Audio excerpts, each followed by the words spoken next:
Now to the federal election. It's still too close to call as the parties gear up for the final week. The leaders spent today in one of the crucial battlegrounds, Western Sydney, and Matt Peacock's been following the action. We have 30 laptops, and when we all view the same website, it can become a bit slow. What are your party's plans for high speed? They're a very smart class, aren't they? Both sides of politics were emphasising education today, and both were offering fistfuls of dollars.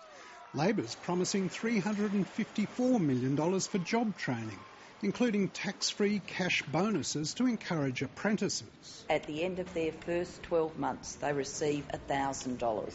At the end of their second 12 months, another $1,000. When they finish their third year, $1,200, and when they have completed, $1,500. And we know that incentives to complete make a difference, but we also know young people in apprenticeships need that extra support and mentoring. And the coalitions matched Labor's earlier promise to reward good teachers with a $200 million education fund of its own. We're not going to solve all the problems immediately, but we do want to put a fund in place to which principals can apply that will enable the best teachers to get paid significantly more.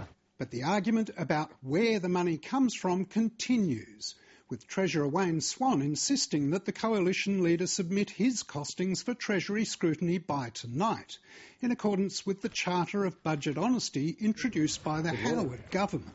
What we've had today is a series of dog-ate-my-homework excuses from the Liberals as to why they will not submit their proposals to the Treasury finance process.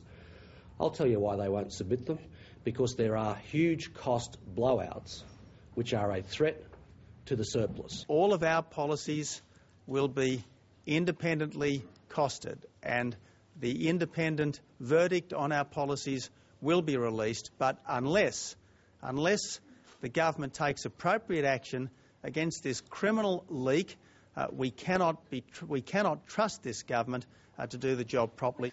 The government's case itself seemed to be weakened by the admission that some of its promises, yet to be announced, also might not be submitted. There will always be some policies that will be announced next week. That happens and was envisaged within the Charter. Some of those may be or may not be costed. This morning, Wayne Swan gave the coalition an ultimatum to deliver all its policies to Treasury by 5:30 today.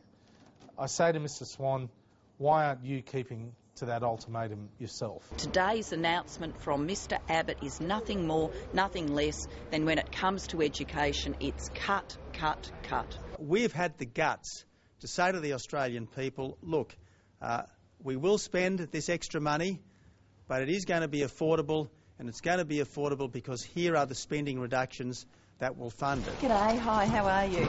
Later in the day, Prime Minister Julia Gillard intensified her attack on what she called the coalition's billion-dollar cuts.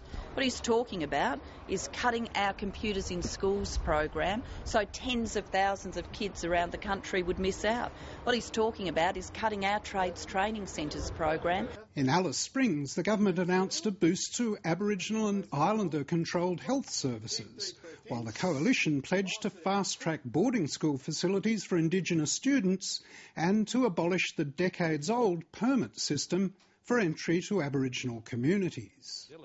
And for a public tired of the usual political mudslinging, there came a rare note of civility at a debate between the Attorney-General, Robert McClelland, and his shadow, George Brandis. Can I say it's been really a pleasure to be the Shadow Minister to Robert McClelland, because although we have differences on issues of substance and of performance, Robert is a decent man and has done his best to be a competent Attorney-General. Just in giving George a praise, look, I have to say if it wasn't for George as a Shadow Attorney-General, I think we would have had real trouble removing discrimination against same-sex couples and their children from some 80 different pieces of legislation. I think we would have also had difficulty passing, really, which was quite historic, a law to prohibit capital punishment. With past Prime Ministers still making cameo appearances on the campaign trail, A weekend television appearance to come from Kevin Rudd could cut either way. How are you? I'm fine. All things must end. Yeah, sometimes sooner than you think. As both sides gear up for the final frantic week of their campaigns, it's still anybody's race, with even the prospect of a hung parliament, with the Greens and independents like Rob Oakeshott holding the balance of power. The big issue for the next 3 years in the parliament will be stability and will be whether a parliament can actually deliver outcomes. And so the makeup of the lower house and the upper house is going to be critical.